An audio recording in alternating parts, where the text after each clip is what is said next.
قبلہ علامہ سمر عباس صاحب حضور یہ ارشاد فرمائیے گا کہ مزاج شرع سے ہٹ کر سختی، جسے ہم شدت پسندی بھی کہتے ہیں، اس کی سماجی سطح پر کیا مثالیں ملتی ہیں اور ان کا اثر معاشرتی تعلقات پر کیا پڑتا ہے؟ حضرت حافظ صاحب جب لفظ آ گیا نا مزاج شرع سے ہٹ کر، جی یقیناً وہ شدت پسندی اصل وہ ہے اور اصل وہ سختی ہے، اور اسی کو دوسرا نام ظلم کا دیا جا سکتا ہے، اور یہی وہ ہے کہ معاشرے پر ایسا اثر انداز ہوتا ہے کہ دشمنیاں ایسی بڑھتی ہیں کہ نسلوں کو بھی اسلحے اٹھا کے چلنا پڑتا ہے، جبکہ اسلام اس کی نفی کرتا ہے۔ آپ نبی پاک صلی اللہ علیہ وآلہ وسلم آپ کی آمد شریفہ کے اگر مقاصد کو پڑھ لیں تو ایک مقصد یہ بھی تھا کہ دنیا کے اندر جتنی آپس کی دشمنیاں چل رہی ہیں آپ اس کو ختم کر دیں، صحیح کہ وہ ایک چھوٹی سی بات پر ہزاروں سال لڑتے رہتے تھے، مطلب ایک اونٹ کی لڑائی وہ جناب 100 سال کے لیے چل رہی ہے، 40-50 سال کے لیے چل رہی ہے، لیکن جب نبی پاک صلی اللہ علیہ وسلم جلوہ گری فرماتے ہیں تو اللہ کیا فرماتا ہے؟ الف بین قلوبکم، اس حبیب کے صدقے ہم نے تمہارے دلوں میں محبت ڈال دی۔ آپ اس سماج کو درست کرنے کے لیے تشریف لائے، آپ نے وہ کردار، اور میں یہاں یہ بات ناظرین کی خدمت میں عرض کروں، معاشرے کے سدھار کے لیے ہمیشہ وہ بندہ کردار ادا کر سکتا ہے جس کی طبیعت کے اندر انتقام لینے کا جذبہ نہیں ہوتا، خیر اور رحمت اور شفقت کا جذبہ ہوتا ہے، وہ بندہ اس معاشرے کو سدھار سکتا ہے۔ ورنہ ہمارے گھر کا اگر کوئی بڑا ہے یا ہمارے گاؤں کا یا شہر کا کوئی بڑا ہے یا ملک کا بڑا ہے، اگر اس کے اندر انتقام لینے کا جذبہ پیدا ہو گیا نا تو سمجھ لو کہ وہ اس معاشرے کو برباد کر دے گا، اس گاؤں کو برباد کر دے گا اور اس گھر کو برباد کر دے گا۔ اور یہی وجہ ہے نبی مکرم شفیع اعظم صلی اللہ علیہ وسلم آپ کی خدمت میں اگر قرآن مجید برہان رشید کی نظر سے دیکھا جائے تو وہ یہ ہے، فرمایا فَبِمَا رَحْمَةٍ مِّنَ اللَّهِ لِنْتَ لَهُمْ وَلَوْ كُنْتَ فَظًّا غَلِيظَ الْقَلْبِ لَانفَضُّوا مِنْ حَوْلِكَ۔ اس نے بھی بتا دیا کہ آپ نے سماج اور معاشرے میں کیسے رہنا ہے۔ یہ سماج ہماری سوشل زندگی، ہم جس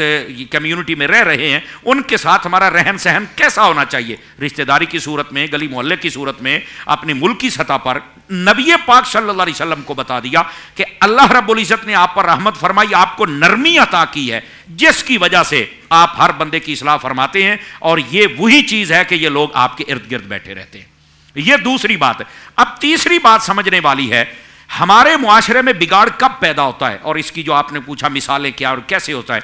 فرق وہاں پر آتا ہے جب امیروں کے لیے قانون اور کر دیا جاتا ہے اور غریبوں کے لیے اور کر دیا جاتا ہے، وہاں پر آ کر تباہی اور بربادی ہوتی ہے۔ پھر وہ جو غریب ہوتے ہیں ان کی دو راستے ہوتے ہیں، یہ محققین نے لکھا ہے، وہ کہتے ہیں یا تو وہ دل برداشتہ ہونے کے بعد خودکشی کرتے ہیں، اور پچھلے سال کی رپورٹ یہ ہے پاکستان میں ایک سال میں دل برداشتہ ہو کر بندوں نے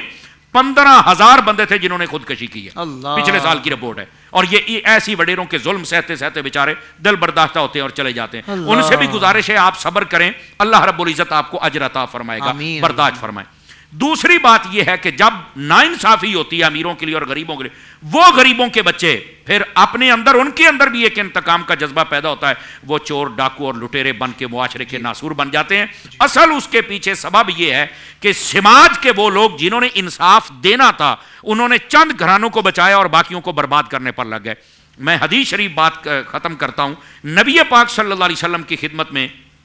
ایک مسئلہ پیش کیا گیا، فلاں قبیلے کی ایک عورت ہے، بڑا قبیلہ تھا، امیر تھا، اس نے چوری کر لی۔ نبی پاک علیہ السلام کی خدمت میں بتلایا گیا، ہاتھ کاٹنے کا حکم ہے۔ سفارشی آ گیا چاندے کہ بڑے قبیلے کی عورت ہے، معزز لوگ ہیں، بہت فوائد جڑے ہوئے ہیں، تو ذرا معاف کر دیجئے۔ تو نبی پاک صلی اللہ علیہ وسلم نے وہاں پر سماج کو بچانے کے لیے اور امیر اور غریب کی ساری جو پارٹیشن ختم کرتے ہوئے آپ نے فرمایا اگر یہ کام میری شہزادی بھی کرتی، اور اس میں حضور محدث اعظم کی بولی بولنا چاہوں گا، حضور سیدی محدث اعظم رحمۃ اللہ تعالی علیہ، آپ جب اس واقعے کو بیان کرتے نا تو آپ فرماتے کہ آپ نے ان سے یہ کہا کہ اے لوگو، یہ جو کام تمہاری عورت نے کیا ہے، اگر یہ کام یعنی جو خلاف شرع ہے میری بیٹی کرتی، چونکہ اس کی شان نہیں ہے، تو فرمایا میں وہی حکم جاری کرتا جو میرے اللہ نے حکم ارشاد فرمایا۔ آپ چوری کا لفظ بھی استعمال نہ کرتے اور آپ ہاتھ کرنے کا لفظ بھی استعمال نہ فرماتے۔ یہ آپ کے ادب کی کیفیت ہے حضور سیدہ پاک کی بارگاہ کے اندر، اور یہی وجہ ہے حضور محدث اعظم فرماتے جب بھی نبی پاک کی مبارک بیٹیوں کا نام لیا جائے تو پہلی تو بات ہے لفظ بیٹی نہ کہا جائے۔ تو کسی نے کہا کیا کہنا ہے؟ فرمایا شہزادی رسول کہہ کے پکارا کر۔ اور دوسری بات فرمائی کہ جب بھی حضور کی مبارک شہزادیوں کا ذکر آئے تو اس وقت ان کے ایک مرتبہ بضرورت تعارف نام لیا جائے, اس کے بعد ان کے القابات کے ساتھ ان کا نام ذکر کیا جائے. یہ اہل سنت کا ادب بھی ہے. تو میرے آقا کریم علیہ السلام نے یہاں پر فرمایا میں وہی فیصلہ فرماتا اپنی بیٹی کے حق میں بھی جو میرے رب نے فیصلہ کرنے کا مجھے حکم دیا ہے. یہ ہیں وہ چیزیں جو سماج کے اندر سے ہر قسم کے ناسور کو دور کر کے امن اور محبت کی فضا کو پیدا کرتی ہیں, اور اگر سختی کی جائے تو وہ ظلم اور ناانصافی کہلاتا ہے. زندگی کے تمام شعبوں میں دینی رہنمائی حاصل کرنے اور آخرت کو بہتر کرنے کے لیے ہمارے YouTube channel Islamic digital studio کو سبسکرائب کر لیں اور بیل آئیکن بھی پریس کر لیں. قرآن سے بھی ملاتا ہے ہمارا